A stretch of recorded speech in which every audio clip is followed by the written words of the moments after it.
Dear gossip girlies, story seekers, let's get ready for this week's deep dish. On Cocoa Confessions with Kate, your anonymous stories come to the surface. We'll laugh, we'll cry, and you will definitely experience some secondhand embarrassment. So grab your cocoa and cozy up. Hi and welcome back to the It's a Girl Thing podcast. It's me, Kate, and we're here for another episode of Cocoa Confessions. So if you haven't already, make sure you go and grab your tea, coffee, or especially hot cocoa. So I have some little friends of mine behind the screen who are here for the vibes and here to share in your confessions. So if I absolutely lose it laughing, they're probably pulling faces. So let's get right into it. We've done the spinning wheel and we've got our stories all ready to go. We're going to hear entry 17 and entry 3. So let's get into it. I love a hot girl walk. Well, actually, it's me too. And I was having a crappy sad girl day, so I decided to go for a hot sad girl walk with a sad playlist blasting in my earphones. That's a sentence and a half, actual. The faces are going to already set me off. But like, the sad playlist blasting, that's a bit orkies. But I guess only you can hear it. While I'm walking and having a good little cry, fair enough, who do I see? My Year 9 maths teacher. Okay, that's going to be interesting. He says hi and acknowledges me and keeps walking. I'm like, screw this, and cry some more. I feel like we'd all cry some more if we came across our teachers while we're already having a good cry. I could not.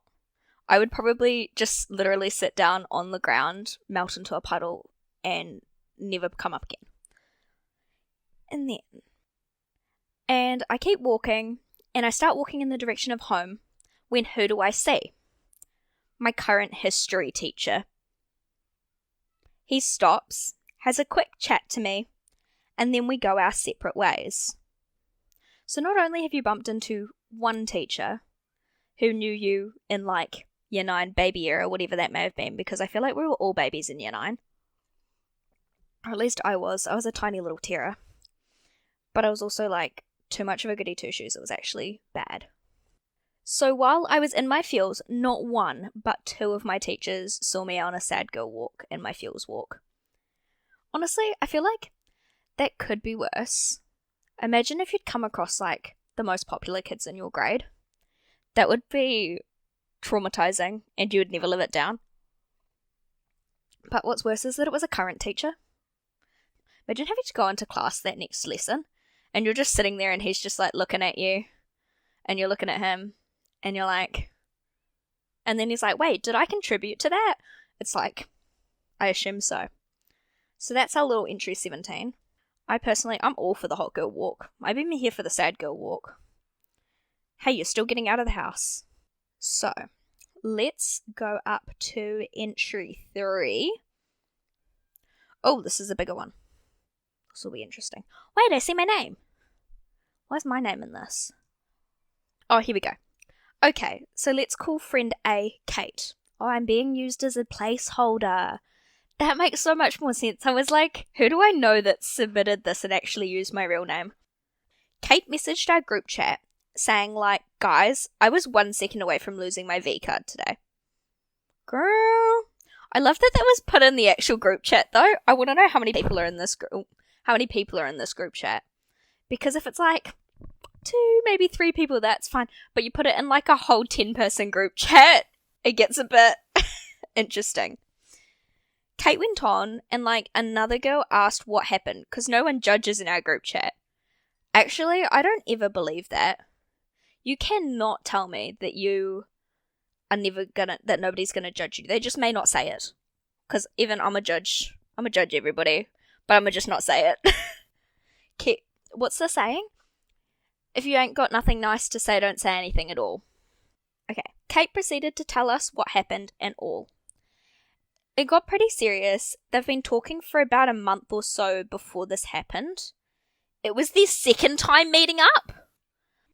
I can't tell whether like we're talking like a 15-year-old, like a 17-year-old. But still, we have no idea how old she is. And that message, She could be 12. No, I'm kidding. Mostly. But hey, I'm really hoping you're not 12, and I'm really hoping you're older than 16. Especially if you're in New Zealand, because legality. Anyway, turns out things got pretty serious. I won't go into detail. Well, thank goodness. Anyways, the next day, my friend from school, let's call friend B Mia. Mia called me and was like, OMG, I'm going to this guy's house today.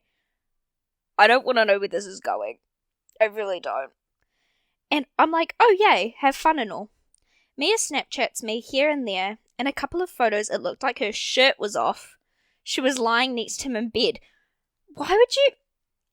I would not ever send my friend shirtless, snaps when I'm with a guy. That's just, TMI logic.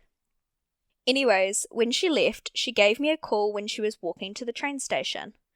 In the call, she said everything they did, and I figured it out.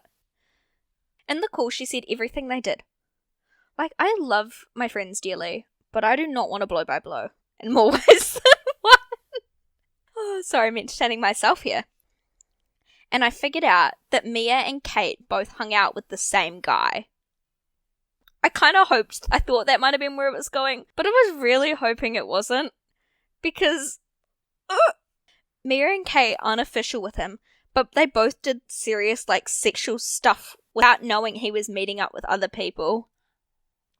That is literally the worst part of it. I feel like this is where they learn the life lesson that you kind of want to know. Whether you're in, an exclusive type situationship or an open type situationship. Because STDs exist. It gets better. Mia and Kate don't know each other. I know one through sport and one through school. I reckon if either gets into a relationship, I'll tell them what happened. If not, I'll let it be and hope nothing else happens, as they might think I'm lying and causing drama, as that's their character and their attitude. Why would you... That's quite an outrageous story to have to make up the fact that they've both been, essentially hooking up with the same guy. But also, why would you make it up when they're from completely different worlds? I personally wouldn't. I personally would be telling them straight away. Because I'd hope if I was in that situation, somebody would tell me.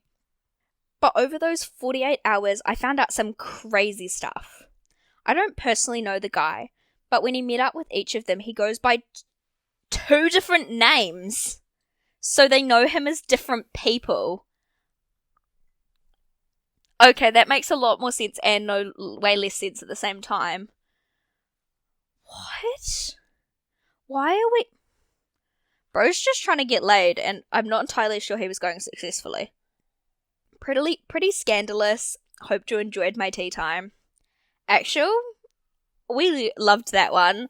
That one was good. Everyone's losing it a little bit because there was just a new plot twist around every corner of that. But what do you mean, 2? I was going to say 2 different guys. 2 different girls, same guy, different names. How do you even get yourself... Actually, I'm going to say, I'm placing bets that this conversation started on Snapchat, that they added this guy on Snapchat with, having 2 different accounts. Because Snapchat just seems to be the place. That and dating apps, but I'm feeling like we're probably a little bit young for dating apps. So, hope those stories spilt just a little bit of tea for you, because I definitely think they did. One was awkward, one was scandalous. So, thank you for joining us this week. I've got my little posse behind the camera who I think enjoyed hearing it firsthand. And if you've got a story to share, we want to hear it. So don't forget to follow the link in the show notes or head over to the link tree on any one of my socials and fill that form out and you too will be featured. So don't forget to rate the show if you're loving it and follow along. But we'll see you next week. Bye! I hope you enjoyed your weekly dose of Coco and Confessions. If you enjoyed today's stories, make sure to tune in same time, same place, same Coco next week. And if you have a story of your own to share, make sure you head on over to the submission form, fill that out, and I hope to feature you soon. Toodles!